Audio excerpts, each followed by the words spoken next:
अस्सलाम वालेकुम नाजरीन, मैं हूं मर्दरा साबरी। आप देख रहे हैं सिटी वन न्यूज़। खबर शामिल करते हैं जंग 18 जारी के इलाके कोट शाकिर से। कोट शाकिर के लिए एक और खुशखबरी। कोट शाकिर ग्रेड स्टेशन का इफ्तिताह आज वफाकी वजीर साहबजादा मोहम्मद महबूब सुल्तान और मियां मोहम्मद आजम चेला के हाथों हुआ।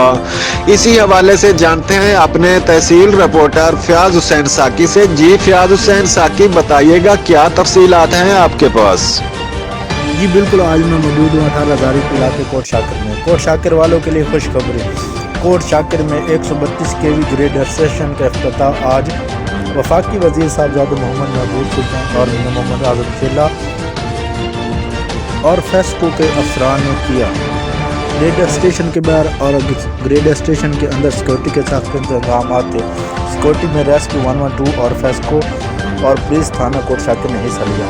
अवाम की बड़ी तादाद ने हिस्सा लिया। मेहमानों के लिए कुर्सियों का इंतजाम किया गया था। अवाम की ज़्यादा तादाद होने की वजह से SOPs पर अमल नहीं किया गया। साहबजादा मोहम्मद महबूब सुल्तान ने तकरीर करते हुए कहा कि मेरा फ़र्ज़ बनता है कि अवाम के काम आऊँ।